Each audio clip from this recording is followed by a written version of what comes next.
Srinatha Reddy Mittapalli YouTube channel స్వాగతం. అందరికీ నమస్కారం. నేను మీ శ్రీనాథరెడ్డి మిట్టపల్లి. ఇవాళకి వచ్చి మార్చి 27, 2026 సంవత్సరం.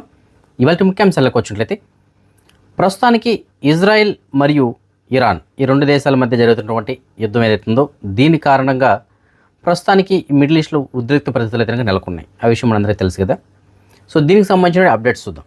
ముందుగా మన గల్ఫ్ రీజన్లో ఎలాంటి ఉద్రిక్త పరిస్థితులు ఉన్నాయి, ప్రస్తుతానికి ఏమిటి అని గురించి చూసినట్లయితే ముందుగా మనం కువైట్లో ఉన్నాం కాబట్టి కువైట్కి సంబంధించిన అప్డేట్స్ చూద్దాం. కువైట్కి సంబంధించిన మినిస్టర్ ఆఫ్ డిఫెన్స్ వాళ్ళు తెలియజేస్తున్న సమాచారం మేరకు గడిచిన 24 గంటల్లో ఇరాన్ కువైట్ పైకి 4 బాలిస్టిక్ మిజైల్స్, అలాగే ఒక క్రూయిజ్ మిజైల్, అలాగే 7 డ్రోన్లను ప్రయోగించిందని చెప్పేసి తెలియజేస్తున్నారు. ఇందులో ముబారక్ అల్ కబీర్లో ఉన్నటువంటి పోర్ట్ ఏదైతుందో ఆ పోర్ట్ పైన ఒక క్రూయిజ్ మిజైల్ అయితే దాడి చేసింది. దాంతో ఇక్కడ ఆస్తి నష్టం అయితే జరిగింది. అలాగే 3 డ్రోన్లను వాళ్ళు కూల్చివేసినట్లు తెలియజేస్తున్నారు. అలాగే ఈ ముబారక్ అల్ కబీర్ పోర్టుతో పాటుగా షువేక్ పోర్ట్ని కూడా లక్ష్యంగా చేసుకొని 4 డ్రోన్లు అయితే దాడి చేశాయని చెప్పేసి తెలియజేస్తున్నారు. వీటి కారణంగా ఆస్తి నష్టం మాత్రమే జరిగింది, ప్రాణ నష్టం అయితే ఏమీ లేదు అని చెప్పేసి తెలియజేస్తున్నారు. ఆస్తి నష్టం భారీగానే జరిగినట్లు తెలియజేస్తున్నారు. సో మొత్తం ఏంటంటే ఈసారి పోర్ట్లు ఇలాంటివి లక్ష్యంగా చేసుకొని దాడి చేయడం జరిగింది.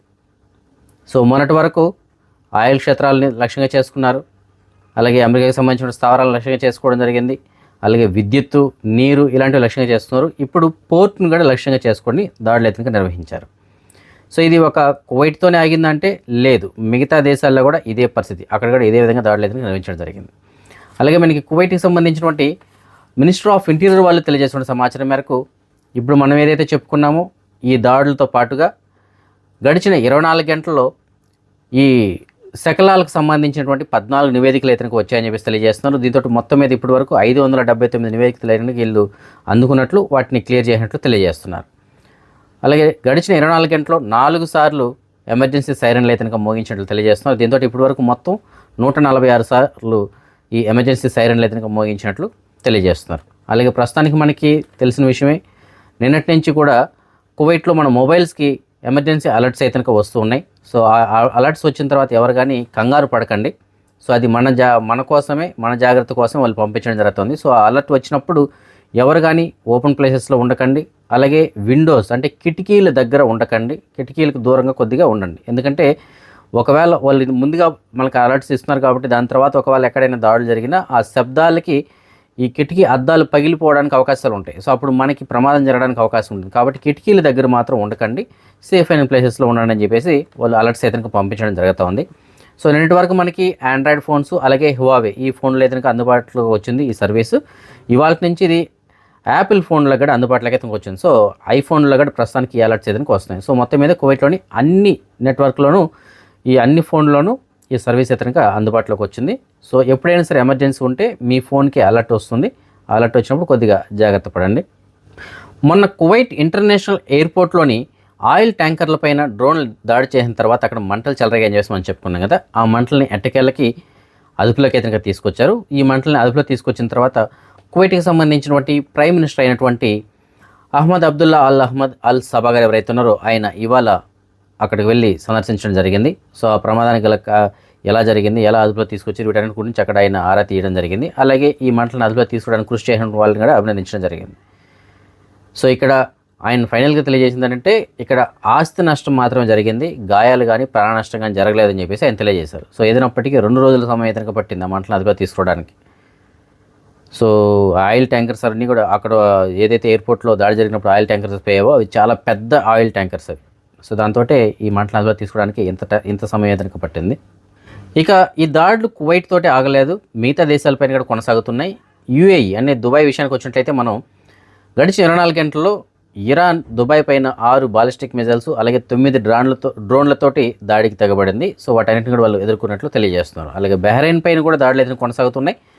ఇప్పటి వరకు యుద్ధం ప్రారంభమైనప్పటి నుంచి 362 డ్రోన్లు అలాగే 154 బాలిస్టిక్ మిజైల్స్ తోటి దాడి నిర్వహించినట్లు తెలియజేస్తున్నారు. అలాగే సౌదీ అరేబియా పైన కూడా గడిచిన 24 గంటలు 6 బాలిస్టిక్ మిజైల్స్ తోటి దాడులకు అయితే తెగబడినట్లు తెలియజేస్తున్నారు. ఇందులో 2 బాలిస్టిక్ మిజైల్స్ వచ్చి సౌదీ అరేబియాకి సంబంధించినటువంటి డిఫెన్స్ వాళ్ళు కూల్చివేయడం జరిగింది. మరొక 4 మాత్రం జలాల్లో పడిపోయాయని చెప్పేసి అంటారు, అంటే సముద్ర జలాల్లో వెళ్ళి పడిపోయాయని చెప్పేసి తెలియజేస్తున్నారు. సో దాంతో అక్కడ ప్రాణ నష్టం అయితే జరగలేదు. కొద్దిగా ఆస్తి నష్టం మాత్రం జరిగిందని చెప్పేసి తెలియజేస్తున్నారు. ఎందుకంటే ఈ రెండింటిని కూల్చినప్పుడు అది శకలాలు పడతాయి కదా, సో వాటి కారణంగా. అంతే తప్ప పెద్దగా నష్టమైతే సౌదీ అరేబియాలో ఇవాళ జరిగిన దాడిలో జరగలేదు.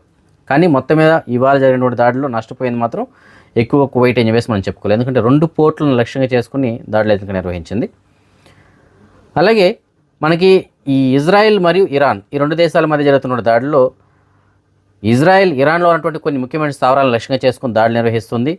మరికొన్ని స్థావరాలను లక్ష్యంగా చేసుకుని మేము దాడులు అయితే నిర్వహిస్తామని చెప్పేసి ఇజ్రాయెల్ అయితే తెలియజేస్తుంది. ఎందుకంటే ఇజ్రాయెల్కి సంబంధించినటువంటి సైనికులపైన కూడా ఇరాన్ అదేవిధంగా దాడులకి తెగబడుతుంది. ఇజ్రాయెల్లో ఉన్నటువంటి సైనికులను లక్ష్యంగా చేసుకొని ఇక్కడి నుంచి దాడులు నిర్వహిస్తుంది ఇరాన్. సో ఈ విధంగా దాడులు అయితే ఇంకా జరుగుతున్నాయి, ప్రతి దాడులు కూడా జరుగుతున్నాయి. ఆ ప్రతి దాడుల కారణంగానే ఇరాన్ ఎక్కువగా చుట్టుపక్కల ఉన్న గల్ఫ్ దేశాలపైన దాడులకి అయితే తెగబడుతుంది. అలాగే అమెరికా ఏమని చెప్తుందంటే, ఆల్రెడీ మనకు తెలుసు 2 రోజుల క్రితమే ఈ పదాతి దళ సైనికులు ఎవరైతే ఉంటారో వారిని పంపించింది కొంతమందిని అని చెప్పేసి మనం చెప్పుకున్నాం. ఇప్పుడు మరొక 10,000 మంది పదాతి దళ సైనికుల్ని పంపించడానికి అయితే రెడీ అవుతుంది. సో ఇంకా పంపించలేదు, వాళ్ళని అయితే పంపించడానికి రెడీ అవుతుంది. సో దీన్ని బట్టి మనకు అర్థమవుతుంది ఏంటంటే ఈ ఉద్రిక్త పరిస్థితులు ఏవైతే ఉన్నాయి. ఎందుకంటే వీళ్ళు చర్చలు అంటున్నారు, ట్రంప్ గడు ఏమంటున్నారు, మేము చర్చలు అయితే జరుపుతున్నాము, ఏప్రిల్ 6వ తారీఖు వరకు మేము న్యూక్లియర్ సైట్స్ ఏవైతే ఉన్నాయో వాళ్ళ దేశంలో వాటిపైన మేము దాడులు అయితే వాయిదా వేస్తున్నామని చెప్పేసి అంటున్నాడు. కానీ ఒకవైపు ఈ పదాతి దళ సైనికులను పంపించడం కానీ ఈ దాడులు కానీ ఇవైతే కొనసాగుతూనే ఉన్నాయి. అంటే 6వ తారీఖు పైన మరింత తీవ్రం అవ్వడానికి దాడులు అయితే అవకాశం ఉంది. ఇది ఇప్పటి వరకు గాల్లో మాత్రమే దాడులు అయితే జరుగుతున్నాయి. ఇక పదాతి దళం అంటే డైరెక్ట్గా వెళ్ళి అటాక్ చేయడానికి అయితే అవకాశాలు ఉంటాయి. సో ఎందుకంటే ఇది సెకండ్ అనమాట ఆప్షన్, అది కాకపోతే ఇది అన్నట్టు ఇంకా అట్లా ట్రై చేస్తున్నారు, కుదరట్లేదు. కాబట్టి ఈ విధంగా వెళ్ళైనా సరే ఏదో చేయడానికి అయితే రెడీ అవుతున్నారు. సో మొత్తం మీద సైనికులను కూడా ఆల్రెడీ యుద్ధ విమానాలు తీసుకొచ్చి దింపడం జరిగింది. అది మరొక 10,000 మందిని దింపడానికి అయితే రెడీ అవుతుంది అమెరికా. దానికి ధైర్యంగానే ఇరాన్ అయితే మేము కూడా రెడీ అన్నట్టు వీళ్ళు కూడా ఉంటున్నారు. సో వీటన్ని పరిణామాలను బట్టి మనం చూస్తుంటే ఈ యుద్ధం ఇప్పుడే ఆగడిగా కనపడట్లేదు, ఇంకా కొద్ది రోజులు సమయవేతంగా పడడానికి అవకాశం ఉంది అని చెప్పేసి మనకు అయితే అర్థమవుతుంది. అలాగే నిపుణులు కూడా అదే విషయాన్ని తెలియజేస్తున్నారు. అమెరికాకి సంబంధించినటువంటి నిపుణులు కూడా తెలియజేస్తుంది ఏమిటంటే ఇది కొన్ని వారాల్లోనే ఇది కొలికి రావచ్చు, నెలలు అయితే అవసరం లేదు, కానీ కొన్ని వారాల సమయం అయితే తప్పనిసరిగా పడుతుందని చెప్పేసి అంటున్నారు. సో ఏదైనప్పటికీ చూడాలి మరి దీని యొక్క పరిణామాలు ఎలా ఉంటాయో. మరి హార్మూజ్ జలసంధి దగ్గర ప్రస్తుతానికి ఉద్రిక్త పరిస్థితులు అయితే ఉన్నాయని చెప్పేసి మనకు తెలుసు కదా. ఈ హార్మూజ్ జలసంధి ద్వారా ఇజ్రాయెల్ మరియు అమెరికా ఈ 2 దేశాలకి మద్దతుగా ఉన్నటువంటి దేశాలు కావచ్చు, మిత్ర దేశాలు కావచ్చు, ఏవైనా సరే వాటికి సంబంధించిన షిప్లు కనుక వెళ్ళాలి అంటే కనుక వారిపై మేము దాడి చేస్తాము, వెళ్ళడానికి కుదరదు అని చెప్పేసి ఇరాన్ అయితే తెలియజేస్తుంది. మిగతా షిప్లకి అయితే వాళ్ళ ఇష్టం, అది వాళ్ళు పర్మిషన్ ఇస్తే ఇవ్వచ్చు, వాళ్ళు వెళ్ళడానికి అయితే అవకాశం ఉంటుంది. కానీ కరాఖండిగా తెలియజేస్తున్నారు వాళ్ళు, ఇజ్రాయెల్ మరియు అమెరికా ఈ 2 దేశాలకి మిత్ర దేశాలు కావచ్చు, లేదంటే శత్రు దేశాలు కావచ్చు, అంటే వాళ్ళకి అనుకూలంగా ఉన్నటువంటి దేశాలు ఏవైతే ఉంటాయో వాటికి సంబంధించినటువంటి షిప్పులను మాత్రం మేము పంపివ్వము అని చెప్పేసి ఇరాన్ అయితే తెలియజేస్తుంది.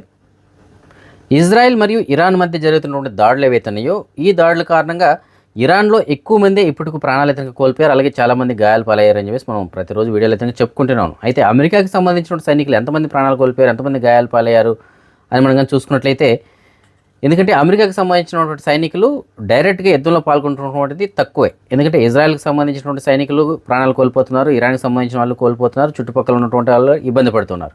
కానీ అమెరికాకి సంబంధించిన వాళ్ళు వాళ్ళ ఎయిర్ బేస్లో ఏదైనా ప్రమాదం జరిగింటే తప్ప డైరెక్ట్గా వాళ్ళు ఏదైనా పాల్గొనట్లేదు. కాబట్టి సో వాళ్ళకి సంబంధించిన కొన్ని గణాంకాలు అయితే విడుదల చేశారు అమెరికా. సో అమెరికా విడుదల చేసిన గణాంకాల ప్రకారం ఇప్పటి వరకు 303 మంది గాయపడినట్లు తెలియజేస్తున్నారు అమెరికాకి సంబంధించిన సైనికులు. అందులో 273 మంది ఆల్రెడీ కోలుకొని మళ్ళీ వాళ్ళు విధులకు ఎదురుగా వెళ్ళినట్టు తెలియజేస్తున్నారు. ఒక 30 మంది మాత్రం ఇంకా విధులకి చేరలేదు అని చెప్పేసి అన్నారు, ఎందుకంటే ఇంకా వాళ్ళకి ట్రీట్మెంట్ అయితే జరుగుతుంది.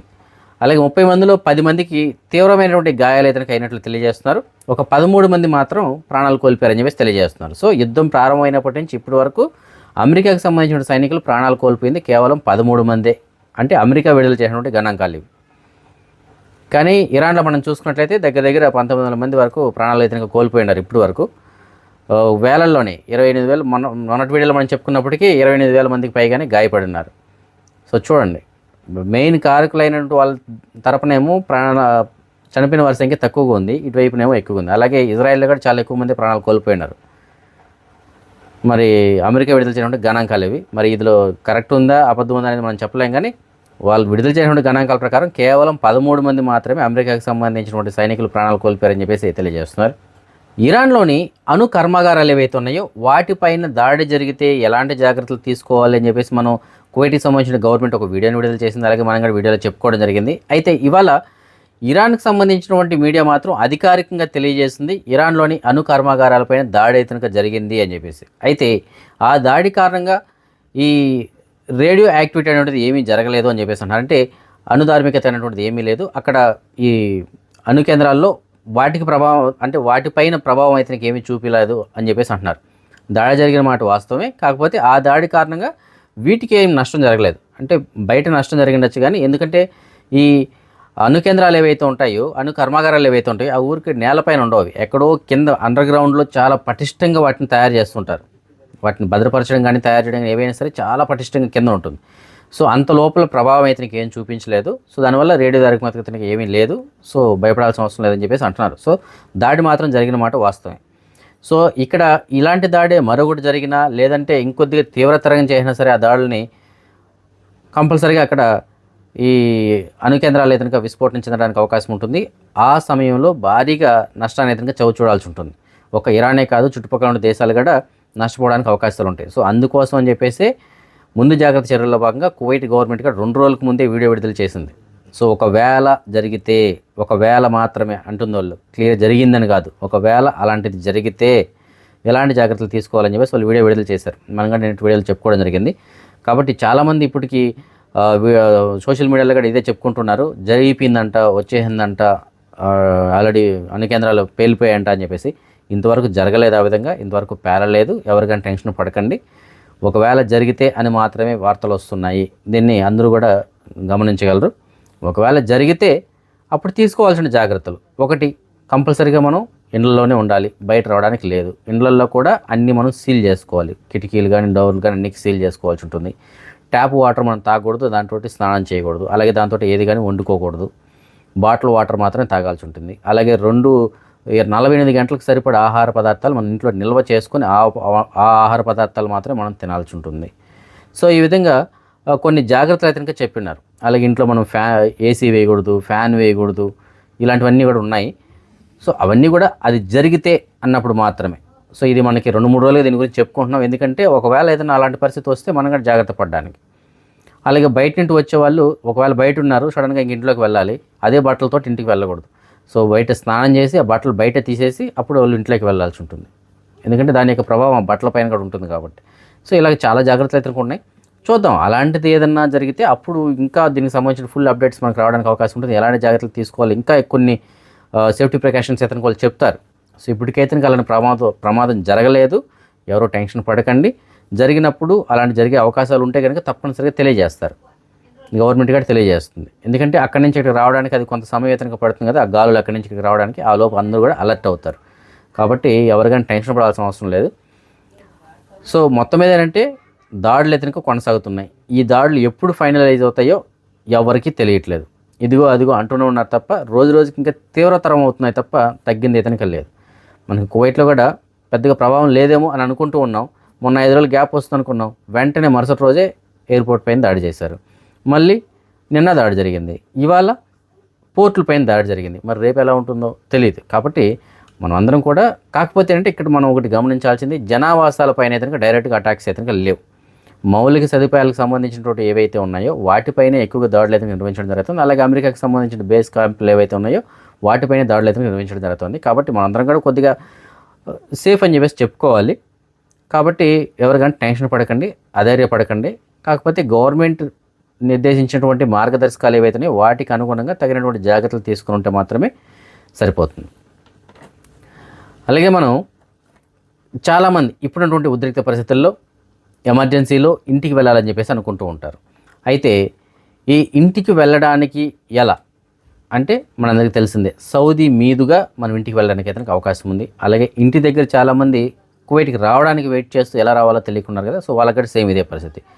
సౌదీ మీదుగా మీరు కువైట్కి అయితే రావాల్సి ఉంటుంది. సో దీనికి సంబంధించిన ప్రాసెస్ చాలామందికి తెలియట్లేదు. మనం ఏం చేయాల్సి ఉంటుందంటే సౌదీ అరేబియాకి సంబంధించిన ట్రాన్సిట్ వీసా తీసుకొని, అలాగే మనం ఫ్లైట్ టికెట్స్ అనేది బుక్ చేసుకొని ఇక్కడి నుంచి వెళ్ళొచ్చు, అలాగే అక్కడి నుంచి రావచ్చు. అయితే ఇది చాలామందికి ప్రాసెస్ తెలియక ఇబ్బంది పడుతున్నారు కదా. సో వాళ్ళ కోసం చెప్పేసి మీకు నేను డిస్ప్లేలో ఒక నెంబర్ అయితే ఇస్తాను. ఇది మనకి తెలిసినటువంటి ట్రావెల్స్ వాళ్ళకి సంబంధించిన నెంబరే. సరసమైనటువంటి ధరలకి అలాగే మీకు మంచి సర్వీస్ అయితే అందిస్తూ వీళ్ళు మీకు ప్రాసెస్ అయితే చేసి ఇవ్వడం జరుగుతుంది. సో మొత్తం ప్రాసెస్ వాళ్ళే చూసుకుంటారు. ట్రాన్సిట్ వీసాకి సంబంధించి కానీ, ఫ్లైట్ టికెట్స్ కానీ, అలాగే మీకు ఇక్కడి నుంచి సౌదీకి వెళ్ళడానికి, లేదంటే సౌదీ నుంచి కువైట్కి రావడానికి కానీ, ఈ ట్రావెలింగ్కి సంబంధించి ఆ బస్సు సర్వీస్ ఏదైతే ఉందో దానికి సంబంధించింది కూడా వాళ్ళే చూసుకుంటారు. సో కువైట్లో పికప్ చేసుకొని ఎయిర్పోర్ట్ డ్రాప్ చేసి అక్కడి నుంచి ఫ్లైట్ ఎక్కిస్తారు. అలాగే ఇంటి దగ్గర నుండి వచ్చే వాళ్ళకైతే సౌదీ అరేబియాలో దిగిన తర్వాత అక్కడి నుంచి పికప్ చేసుకొని కువైట్కి తీసుకొచ్చి కువైట్లో డ్రాప్ చేస్తారు. సో ఈ ప్రాసెస్ అంతా కూడా వాళ్ళే చూసుకుంటారు. కాబట్టి మీకు ఎవరికైనా ఫ్లైట్ టికెట్స్ కావాలనుకుంటే, ఎందుకంటే ప్రస్తుతానికి ధరలు కూడా తగ్గి ఉన్నాయి కొద్దిగా గతంతో పోల్చుకుంటే, అలాగే మంచి సర్వీస్ కూడా అందిస్తారు, సరసమైన ధరలు ఉన్నాయి. కాకపోతే ఒక్కొక్క డేట్కి ఒక్కొక్క రేట్లు అయితే ఉన్నాయి. కాబట్టి మీకు ఎవరికైనా టికెట్స్ కావాలనుకుంటే ఫుల్ డీటెయిల్స్ కోసం మీకు నేను డిస్ప్లేకి సంబంధించిన నెంబర్ ఇస్తాను. ఆ నెంబర్ కాంటాక్ట్ చేయండి, పూర్తి సమాచారం మీద మీకు వాళ్ళు అందిస్తారు. అదే మనం ఈ మనీ ఎక్స్చేంజ్ విషయానికి వచ్చినట్లయితే ఎక్స్చేంజ్ ధర మాత్రం మళ్ళీ రికార్డ్ అయితే సృష్టించింది. సో గతంలో ఎన్నడూ లేనటువంటి ధరే మళ్ళీ $306.69 అయితే ఉంది. సో గతంలో ఎన్నడూ లేదు ఇలాంటి ధర అయితే. సో ఎవరైనా ఇంటికి డబ్బులు పంపించాలనుకుంటే ఇప్పుడు పంపించుకుంటే మీకు మంచి ధర అయితే వస్తుందండి. అదే మనం బంగారం విషయానికి వచ్చినట్లయితే బంగారం ధర మాత్రం నిన్నటికి వాళ్ళకి మళ్ళీ స్వల్పంగా పెరిగింది.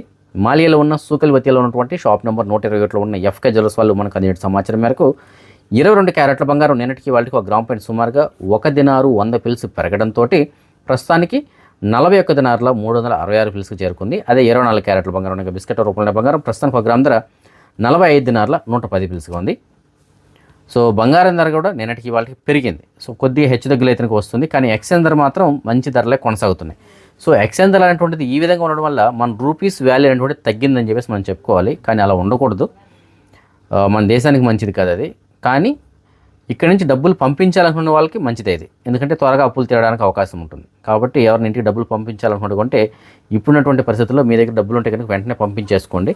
ఒక దినారికి $306.69, అంటే 307 రూపాయలు అనుకోండి దగ్గర. ఇంత గతంలో ఎప్పుడు లేదు ఇలాంటి ధర, మంచి ధర. సో ఇవి ఫ్రెండ్స్ ప్రస్తుతం అప్డేట్స్. రేపు రాత్రి 9 గంటలకు వచ్చేటువంటి వీడియోలో మళ్ళీ కలుసుకుందాం. అంతవరకు సెలవు, జై హింద్. ఓకే అమ్మా, మీ అత్తయ్యకి ఆపరేషన్ అవసరము, చేసేద్దాం, అడ్మిట్ అవ్వండి. ఓకే మేడం, ఎంత ఖర్చు అవుతుంది మేడం ఆపరేషన్ కి? హెల్త్ ఇన్సూరెన్స్ ఉంటే ఏం ఖర్చు అవ్వదమ్మా, క్యాష్లెస్ ట్రీట్మెంట్ అయిపోతుంది. ఇన్సూరెన్స్ లేదు మేడం. ఓ ఓకే, మీకు కార్ ఉందమ్మా? ఉంది మేడం. ఇన్సూరెన్స్ ఉందా దానికి? ఉంది మేడం. బైక్లు ఎన్ని ఉన్నాయమ్మా? 2 ఉన్నాయి మేడం. రెండిటికి ఇన్సూరెన్సెస్ ఉన్నాయి. మీ ఇంటికి కూడా ఇన్సూరెన్స్ ఉంది కదమ్మా? ఉంది మేడం. ఇంటికి, బైక్ కి, కార్ కి, అన్ని నాన్ లివింగ్ థింగ్స్ కి, ప్రాణాలు లేని వాటికి కూడా ఇన్సూరెన్స్ తీసుకుంటున్నాం. బట్ మన ప్రాణానికి మాత్రం ఇన్సూరెన్స్ తీసుకోవడానికి ఆలోచిస్తున్నాం. అండ్ హెల్త్ ఇన్సూరెన్స్ వల్ల వచ్చే బెనిఫిట్స్ నేను మీకు ఎక్స్ప్లెయిన్ చేస్తాను. ఒకటి, ఎమర్జెన్సీస్ లో మనం డబ్బులు రెడీ చేసుకునే లోపల, లేదా అసలు డబ్బులు కూడా అవసరం లేకుండా క్యాష్లెస్ ట్రీట్మెంట్ అయిపోతుంది. రెండోది, ట్యాక్స్ బెనిఫిట్స్ కూడా వస్తాయి. మూడోది, హెల్త్ ఇన్సూరెన్స్ ఉండడం వల్ల మన మెంటల్ పీస్ అనేది లైక్ ప్రశాంతంగా ఉంటాం, లైక్ ఒక ఇన్సూరెన్స్ అయితే ఉంది అనేసి. నాలుగోది, క్వాలిటీ హెల్త్ కేర్ సర్వీసెస్ కి ఈజీ యాక్సెస్ ఉంటుంది. సో మీకు కానీ హెల్త్ ఇన్సూరెన్స్ లేకపోతే ఇవాళ తీసుకోండి. అండ్ బై ద వే, నాకే హెల్త్ ఇన్సూరెన్సెస్ తో సంబంధం లేదండి. This is only done for public health awareness కోసం. Thank you.